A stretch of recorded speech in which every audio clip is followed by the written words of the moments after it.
audio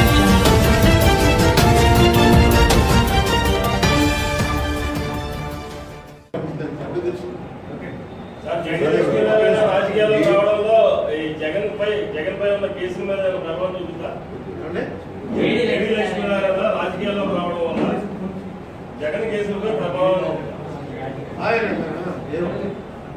ఇప్పుడు లక్ష్మీనారాయణ అయిపోయింది. ఆయన అదే ఎంప్లాయీ ఆయన చేయవలసి చేశాడు. రాజకీయాల్లో వస్తున్నాడు రావచ్చు, ఎవరికైనా రావచ్చు.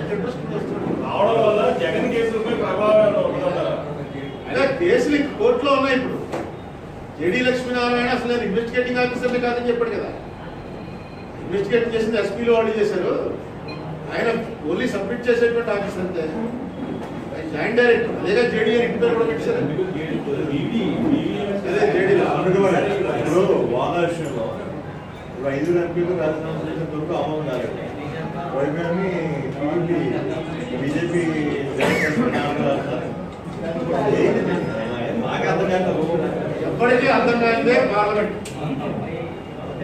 మనం మామూలుగా మీటింగ్ మొదలెడితే ఏం చేస్తాం? వందే మాత్రంతో మొదలెడతాం. మీటింగ్ అయిపోయాక జనగణమన. పార్లమెంటు జనగణమనంతో మొదలవుతుంది, వందే మాత్రంతో కుదరదు. ఇంతకన్నా మీకు ఏం చెప్పాలి?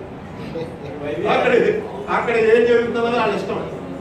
రూలింగ్ పార్టీ చెప్పినట్టు స్పీకర్ చెప్పినట్టు వీళ్ళు నడవాలి. 2009లో రాజీనామా ఆవిడ డిసెంబర్ 9వ తారీఖున తెలంగాణ ఇస్తున్నామని ప్రకటించగానే ఎవరైతే ఎంపీలు తెలంగాణ ఎంపీలంతా రాజీనామా చేశారో ఆ రాజీనామాలు ఏమయ్యాయో ఇప్పటివరకు తెలియదు. తర్వాత మేము చేసిన రాజీనామాలు మేము రోజు ఆఫీస్కి వెళ్ళి గొడవ చేయడం వల్ల రిజెక్టెడ్ అని మాకు ఒక కాగితం ఇచ్చారు. మళ్ళీ రాజీనామాలు ఇచ్చాము. ఒక రోజు సడన్ గా మాకు మెసేజ్ వచ్చింది, రేపు ఆమోదించేస్తాం. ఇదేంటంటే వాళ్ళకి లెక్క తేడా వచ్చింది, మీరు బయటికి పోతేనే బెటరు, బిల్లు పెట్టేస్తున్నాను. అంటే నేను రాజీనామాలు ఇతర అయిపోయాను. నో కాంగ్రెస్ మోషన్ ఇచ్చాను.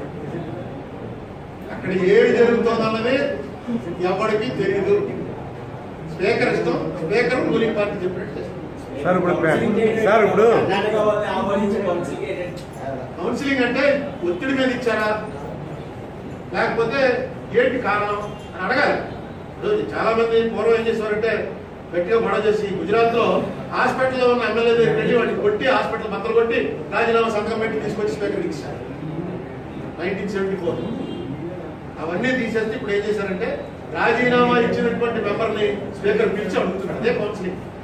ఏమన్నా ఒత్తిడిలోనే ఇచ్చావా, ఏంటి విషయం చెప్పు అని అడుగుతుంది. లేదమ్మా నాకే ఒంట్లో బాలేదు, క్యాన్సర్ వచ్చి నేను చచ్చిపోయినా ఉన్నాను, ఆమోదించండి ఆమోదించాను.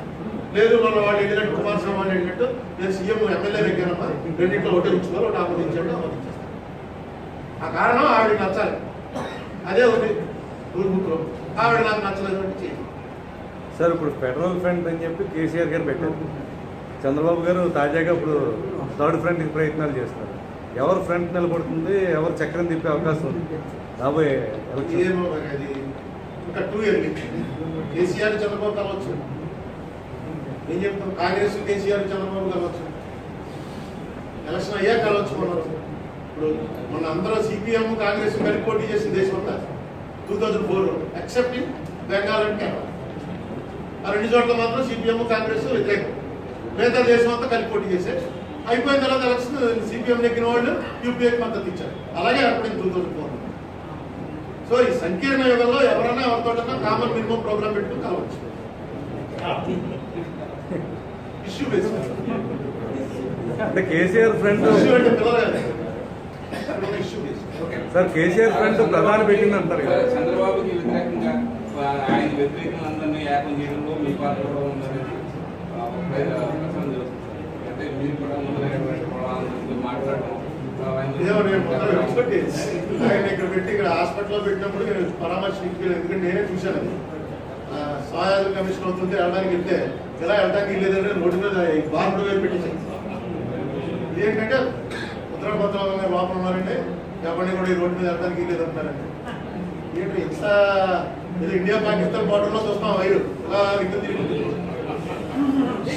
అందుకని అయ్యాక ఏంటి లోపల గారి కొట్టారా, బాధ పెట్టారా, ఏం చేశారని కనుక్కోవడానికి ఒక్కసారి ఆయన ఇంటికి వెళ్ళి ముద్రమంత్రావు గారిని అడిగారు ఏం జరిగిందంటే ఆయన జరిగిందంతా చెప్పాడు. ఆ తర్వాత మళ్ళీ ఆయనతో ఊర్లో కానీ మాట్లాడడం కానీ జరగలేదు. కన్నా లక్ష్మీనారాయణ నా పర్సనల్ ఫ్రెండ్. ఇప్పుడు మా ఇంటికి వెళ్ళి ఆయన పరిగెట్టు రాలా అన్నవరం వెళ్ళాడు, ఆయన భక్తుడు గుళ్ళకి వెళ్తుంటాడు.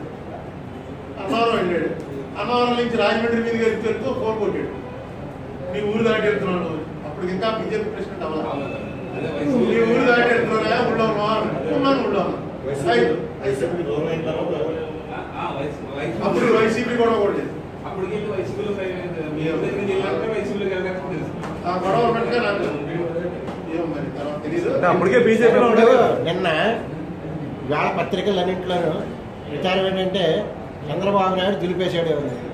ఆ బొమ్మలు చూస్తుంటే చంద్రబాబు నాయుడు వంగి వంగి నవ్వుకుంటూ దండాలు పెడుతున్నది, అక్కడేమో బయట సభలో ఏదో దులిపేశాడు అన్నట్టుగా.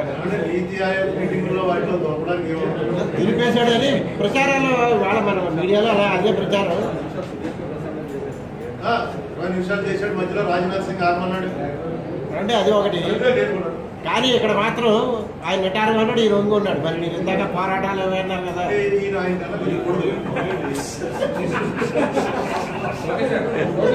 చెయ్యి పెట్టింది, చెయ్యి అవడదంటే కేరళ కానీ రైటప్ మాత్రం ప్రధానితో కలవడంతో. ఏంటండి వీడియో నచ్చిందా?